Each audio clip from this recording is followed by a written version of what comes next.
오늘은 제 사회 세력 중에서 농민들의 현실 인식과 대응에 대해서 살펴보도록 하겠습니다.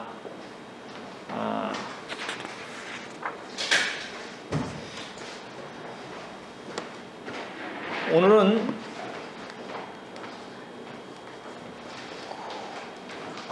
목차는 다음과 같습니다. 목차는 농민의 당시의 사회적 위상이 어떠했었는가 이런 것을 먼저 살펴보고요. 두 번째는 그것을 바탕으로 해서 19세기에는 농민들의 저항이 그 항쟁이 굉장히 심한 시기였습니다. 그래서 한국 역사에서는 19세기는 밀란의 시기 혹은 농민 항쟁의 시기라고 얘기를 합니다. 그래서 그렇게 됐고, 그 중에서 그런 농민들의 항쟁이 집약적으로 그 다음에 이제 가장 심하게 나타났던 시기가 1894년식입니다. 그래서 1894년 농민 전쟁에 대해서 농민 전쟁을 중심으로 해서 살펴보도록 하겠습니다. 그래서 농민 전쟁이 어떤 역사의 배경에 의해서 나타나게 되었는가 하는 것을 살펴보고요. 세 번째는 1894년 농민 전쟁의 그 경과 과정에 대해서 살펴보도록 하겠습니다. 네 번째는 1894년 농민 전쟁에 참가했던 사회적 계층에 대해서 살펴보고요. 마지막 다섯 번째는 1894년 농민전쟁의 역사적 의의 및 한계에 대해서 살펴보도록 하겠습니다. 자, 그럼 첫 번째로 농민의 역사적 위상에 대해서 살펴보도록 하겠습니다. 첫 번째, 조선 후기는 17, 18세기에는 농민들의 어떤 의식이 성장해 갔던 시기였습니다. 그래서 그것을 사회사에서는 조선 후기에는 평민의식이 성장해 갔다라고 얘기를 하고 있습니다.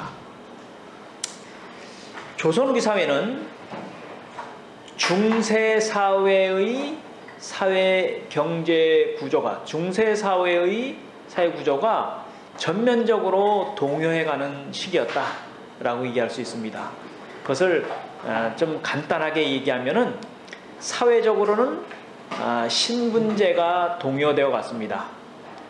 이것은 전전번 주에 한번 얘기한 적이 있는데요. 조선 전기에는 양반이 5% 정도의 비율, 5% 내외, 평민은 60에서 70%의 비중, 천민이 노비가 30에서 40%의 어떤 비중을 차지하고 있었는데, 이것이 17, 18세기를 거쳐서 변화가 나타나게 되고, 그것이 19세기에 오면은 양반이 60 내지 70%가 됐고, 평민이 한 30% 내외의 비중을 차지했고, 천민은 점차 소멸되어 가는 과정을 거치게 되었습니다. 그래서 조선 후기는 이런 신분제 사회가 전면적으로 동요되어 가는 시기였다라고 얘기할 수 있고요. 경제적인 측면에서는 조선 시기는 중세적 경제범주가 축소가 되면서 근대적인 경제범주가 점차 확대되어 가는 시기였다라고 얘기할 수 있습니다. 그 중에서 농업 부분에서 살펴보면 농업 부분은 지주제, 지주전호제라고 하는 양반이 지주고 평민이 소장농 내진 전호라고 하는 체제가 전면적으로 동요되어 가는 시기였다라고 얘기할 수 있습니다. 정치적으로는 그 당시에 양반 살인들에 의해서 행해졌던 붕당 정치가 전면적으로 붕괴되어 가는 시기였고, 그것이 19세기의 세도 정치의 형태로 나타나게 되었습니다. 또한 17, 18세기는 바로 그 당시의 당파 중에서 그 당시에 17세기 이후에 동인과 서인이라는 당파가 있었고, 다시 동인은 남인과 북인, 서인은 노론과 소론 이렇게 나눠지는데, 주로 그 당파 중에서 노론이 장기적으로 집권을 했습니다.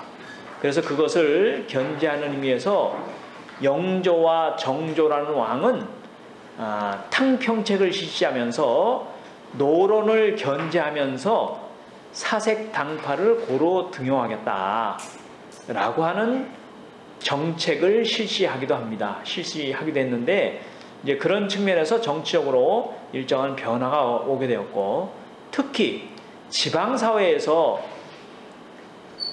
평민에서부터 양반으로 상승해간 층들이 새로운 사회 세력으로 등장하면서 당시에 향촌사회에서 향청의 지배권을 장악해가는 그런 현상이 나타나게 되었습니다. 사상적으로는 이제 그 당시에 지배적인 사상이었던 성리학이 동요되어 가고 양명학이 이제 도입되게 되고, 또 서학이 전래가 되면서 나름대로 새로운 사상이 조선 사회에 이제 등장하게 되었다라고 얘기할 수 있습니다. 그런 전반적인 사회 구조의 어떤 변화를 바탕으로 해서 그러니까 농민들의 어떤 평민 의식이 성장하게 되었다라고 얘기할 수 있습니다. 그래서 조선 전기에는 지금 얘기한 것처럼 조선 전기에는 사회적으로 신분제, 경제적으로 지주제, 사상적으로 주자학이 유지되는 사회가 가장 이상적이고 합리적인 사회다라고 하는 인식을 양반은 물론이거니와 평민도 공유하고 있었습니다. 그러나 조선 후기 사회 17, 18세기에 들어와서는 사회 구조의 어떤 전반적인 동요 현상에 따라서 농민들은, 즉 평민들은 조선왕조 사회가 가장 이상적이고 합리적인 사회가 아니구나 라고 하는 인식을 차츰 지니게 되었다. 그래서 그런 인식을 바탕으로 해서 당시에 조선 시기에 양반 지배 사회에 대해서 전면적으로 풍자하거나 비판하는 그런 인식이나 흐름들이 크게 풍미하게 되었다라고 얘기할 수 있습니다. 그 대표적인 예를 들면 그 당시에 비판적인 지식인들이었던 이제 양반층들이 한문 단편 소설, 한문으로 쓴 단편 소설이죠. 속에서 당시에 조선 시기의 양반 신분제나 조선 시기의 양반 체제에 대해서 비판을 하게 된다라고 얘기할 수 있습니다. 그래서 그러한 소설이 양반전, 호질 이런 이제 소설들이 나타나게 됩니다. 또 다른 한편으로는 당시에 평민들이 많이 읽었던 한글 소설들이 또 많이 출연하게 되면서 그 한글 소설 속에서 당시의 신분제에 대해서 통렬하게 비판하거나 혹은 신분을 뛰어넘는 남녀 간의 사랑을 그린다든지 이런 소설들이 많이 나타나게 되었고요. 또 민요, 노래죠. 노래와 그다음에 노동요라고 하는 것은 논농사라든지 밭농사를 지으면서 부르는 노래라든지, 혹은 이게 조선 후기에 나타났던 새로운 노래의 유형인데요. 판소리에서 이런 노래 가사 속에서 당시의 양반 신분제를 통렬하게 비판하는 그런 이제 노래가락이나 소리들이 나오게 되었습니다. 나아가서는 미술에서도 김홍도나 신윤복 같은 사람이 당시에 농민들의 생활상을 그대로 이제 그려내는, 그래서 그것을 그 나름대로 거기에 의미를 부여하는 그런 풍속화가 많이 흥행하게 되었습니다. 이것은 당시에 이런 움직임에 의해서 당시 농민들은 이런 조선 시기의 사회 체제가 이상적이고 합리적인 사회가 아니고 나름대로 이제 새로운 사회를 지향하게 되는 그런 이제 사상적인 어떤 흐름들이 나타나게 된다라고 얘기할 수 있습니다.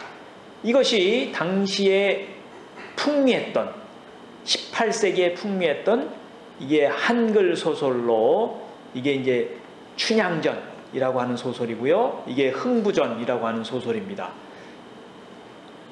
춘향전은 조선 시기에 조선 후기에 이 기생인 춘향과 그 다음에 양반인 그 당시에 그 양반 신분의 어떤 도령과의 남녀간의 사랑, 신분을 뛰어넘는 사랑을 그린 조선 시기의 대표적인 소설입니다. 흥부전은 당시에 가족 간의 어떤 우애와 그 다음에 가족의 어떤 효에 대해서 재미있게 그린 그런 한글 소설입니다. 그것이 그 당시에 18세기에 굉장히 유행하게 되었습니다. 이것은 그림으로 신윤복, 김홍도라고 하는 그 당시의 화가가 그린 당시의 풍속합니다. 그래서 여기에서는 당시의 평민들의 나름대로 이제 생활과 사랑과 이것은 이 당시에 기생이나 혹은 부인들이 이제 미역을 감고 그네를 타고 하는 풍경을 이 남자 소년들이 이제 엿보는 어떤 그런 풍경을 지금 그린 그림이죠. 이것이 당시에 조선 후기에 이제 평민들의 어떤 의식이 지금 변화되어 가고 있다는 것을 이런 이제 한글 소설이나 그림으로 우리가 살펴볼 수가 있습니다. 자, 이와 같이 18세기에는 농민들은 그런 중세 사회 체제의 변동과 아울러서 이제 새로운 어떤 사회를 이제 지향하는 그런 의식을 갖게 되었고요. 그것이 평민들의 어떤 생각에서는 18세기의 평민의식의 성장을 바탕으로 해서 19세기에는 이 평민들은 불교를 믿는 사람들은 미륵신앙이 이 시기에 굉장히 풍미하게 되었습니다. 즉 미륵신앙이라고 하는 것은 이제 미륵이라고 하는 부처가 출현해서 이제 자유스럽고 평등한 그런 이제 사회를 열어갈 것이다 라고 하는 어떤 믿음들이 평민들 사이에서 이제 널리 퍼지게 되었고요. 또 정감록은 이제 당시에 조선 왕조가 전주 이씨가 다스리는 사회였죠. 전주 이씨가 왕족으로 다스리는 사회였는데 이제 이씨 왕조는 수명이 다했고 새로운 정씨성을 가진 그런 이제 도령이 출현해서 새로운 국가를 만들고 그래서 새로운 사회, 새롭게 자유롭고 평등한 사회를 열어갈 것이다 라고 하는 그런 믿음이 평민들 사이에 크게 번지게 되었습니다. 그것이 1860년에는 그런 유교, 불교, 선교 이런 사상의 흐름을 융합해가지고 최재우라고 하는 사람이 동학사상을 크게 주장하게 됩니다. 동학사상을 개창해가지고 동학이 1860년대 이후에 농민들 사이에서 급속하게 전파가 되게 되었고 그것이 나중에 1894년에 농민전쟁이 일어나는 사상적인 바탕이 된다라고 얘기할 수 있습니다. 그것이 운동의 전개 과정 속에서는 18세기는 항세 운동이 일어나기 시작했고요. 항조라는 것은 농민의 입장에서 세금, 그러니까 소장료를 덜 내기 위한 그런 어떤 움직임들이 있었고, 그 다음에 항세라고 하는 것은 국가에다 세금을 덜 내기 위한 어떤 운동이 일어나게 되었다가 그것이 19세기에 들어오면은 그런 움직임들이 규합되면서 밀란, 즉 농민 항쟁, 농민들의 저항이 19세기에는 굉장히 일반화된 현상으로 나타나게 됩니다. 그것이 집약되어서 나타난 것이 1894년 농민전쟁이었다 라고 얘기를 할 수 있습니다.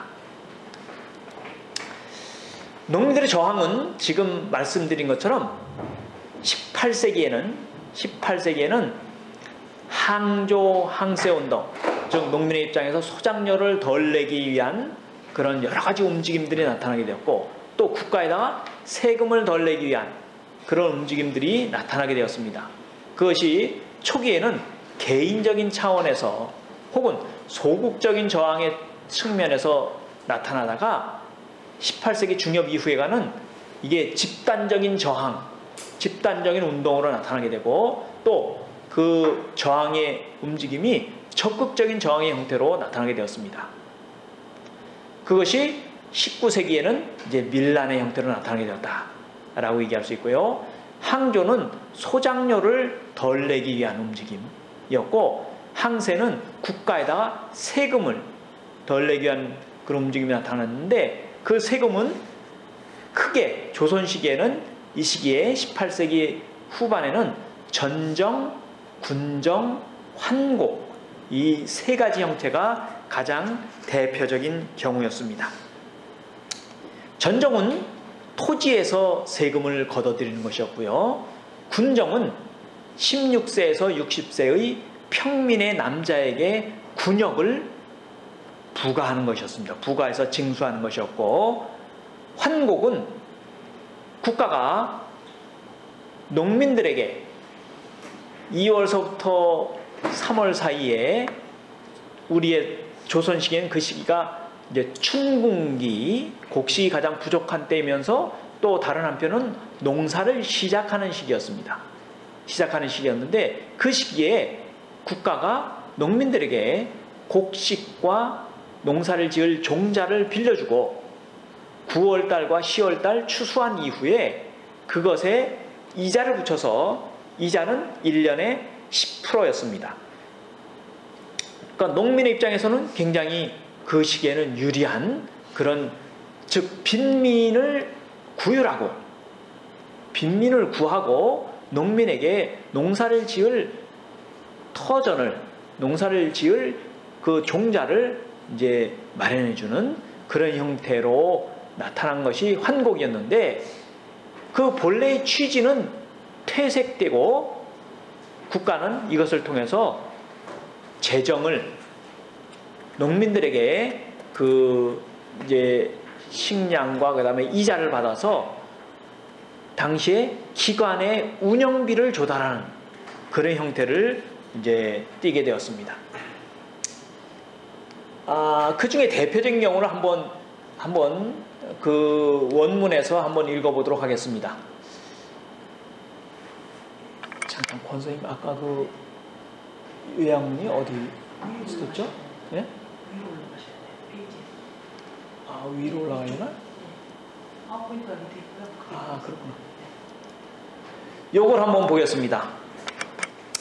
이 시를 한번 보겠습니다. 이게 1803년에 조선의 대표적인 지식인이면서 유학자였던 정약용이가 지은 시입니다.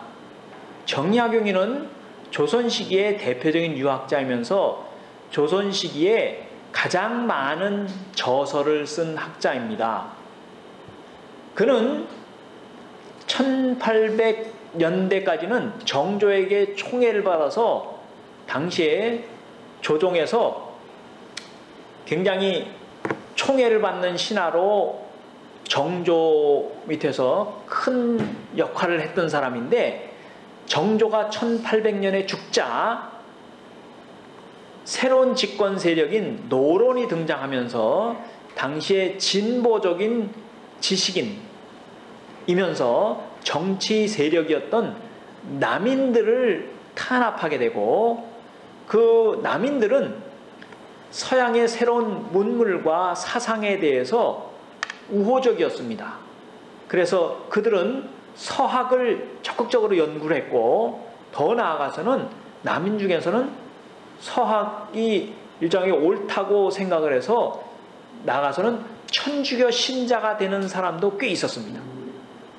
있었는데 1801년에 정조가 죽고 나서 노론이 정치 권력을 장악하면서는 명분을 조선 왕조의 근간이었던 유학의 어떤 흐름을 어지럽히는 그런 것이 천주교다 라고 선전을 하면서 천주교를 믿는 사람은 처형을 하고 천주교 서학을 연구했던 사람도 대거 귀향을 보내는 그런 정치적인 사건이 일어났습니다. 그것을 신유박해라고 하는데요. 1801년이 간진이는 신유년입니다. 그때 당시에 정조의 총애를 받으면서 정조 밑에서 열심히 일을 했던 남인들이 대거 제거당합니다. 그래서 정약용의 집안도 자기의 첫째 형은 천주교 신자라 처형당하고 바로 우의 형과 자기는 1801년에 서울서부터 가장 먼 남쪽으로 유배를 당합니다. 그래서 둘째 형인 정약전이는 흑산도라고 하는 섬에 가서 유배 생활 속에 죽고요. 정약용은 1801년서부터 1818년 무려 18년간 전라남도 강진, 해남에서 유배 생활을 합니다. 이 시는 다산 정약용이가 1803년에 자기 강진에서 유배 생활을 하는데 마침 유배 생활하면서 강진을 벗어나지 못했지만은 강진 내에서 돌아다닐 수는 있었어요.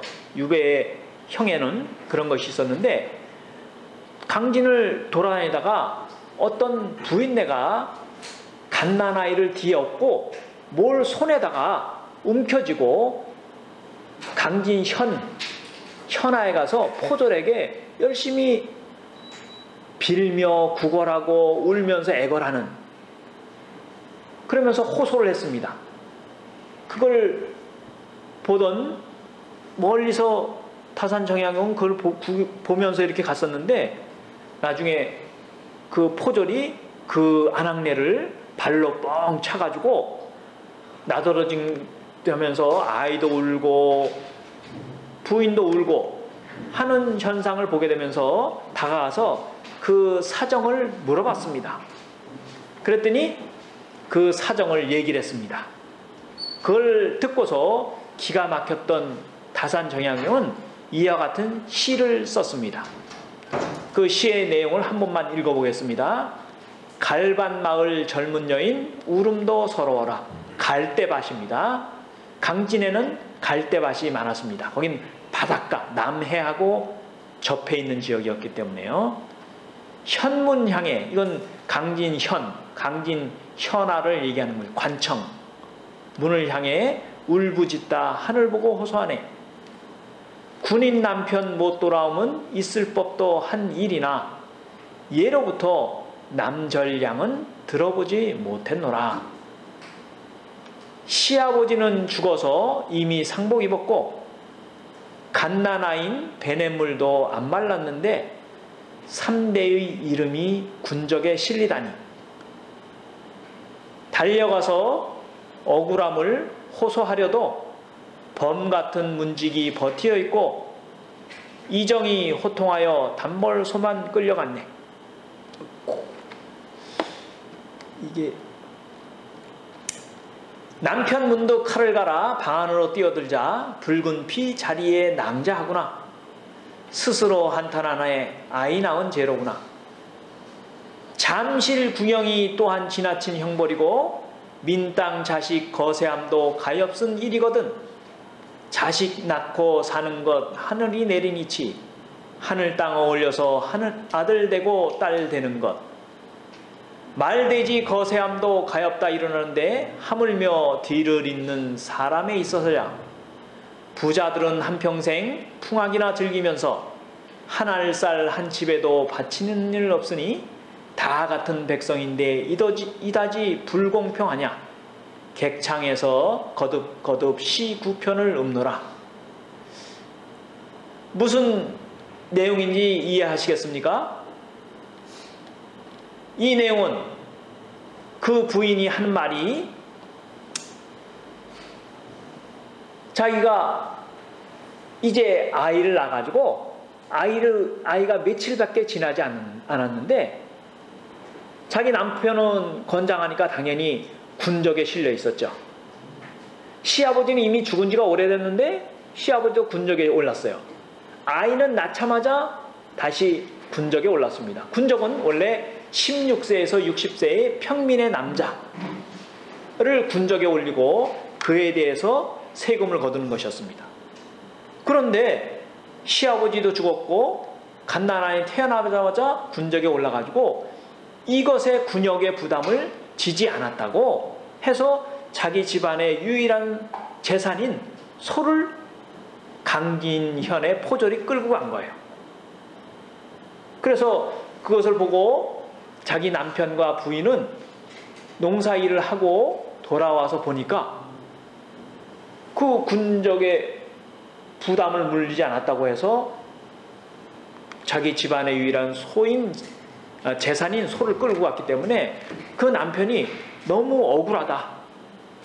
그리고 이게 아이를 낳은 것, 내가 아이를 낳은 것 때문에 이렇게 됐구나 라고 해서 부엌에 들어가 가지고 자기의 양기를 잘랐다는 겁니다.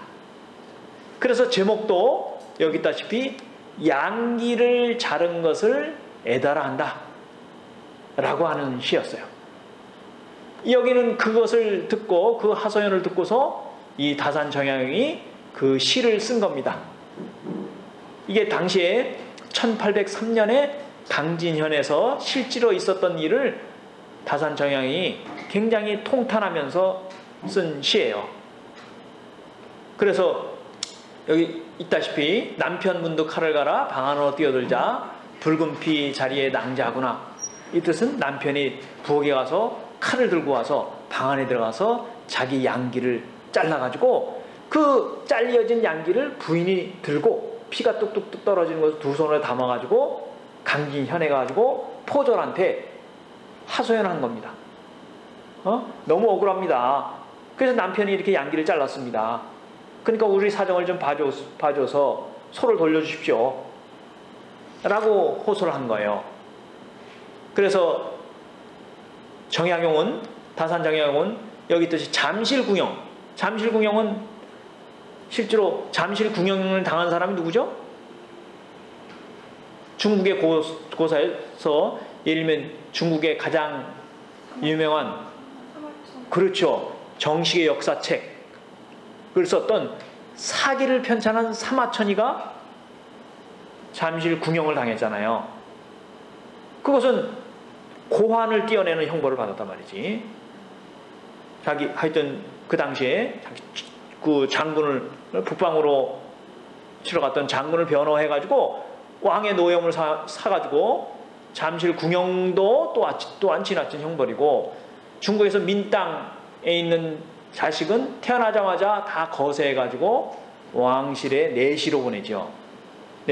이것도 가엾은 일인데 심지어 살은 사람이 자기 양기를 잘랐으니 이 얼마나 나름대로 백성으로서 고달픈 삶이냐 라고 하면서 그 다산정양은 그러한 사정을 통탄하면서 다 같은 백성인데 어찌 이단지 불공평하냐, 객창에서 거듭거듭 시 9편을 읊노라 라고 하면서 당시에 이제 이 국가에서 세금을 이렇게 가혹하게 징수하는 그런 사례를 풍자하면서 이런 시를 썼습니다. 다산은 이와 같은 당시에 국가의 어떤 부세의 어떤 굉장히 부세를 가혹하게 징수하는 것에 대해서 통렬하게 비판하는 시들을 썼습니다. 요새 정말 참여시죠. 사회 현실을 비판하는 시를 다산정약용은 통렬하게 썼습니다.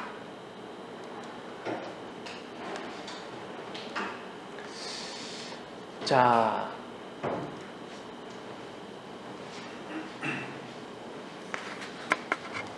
자, 이거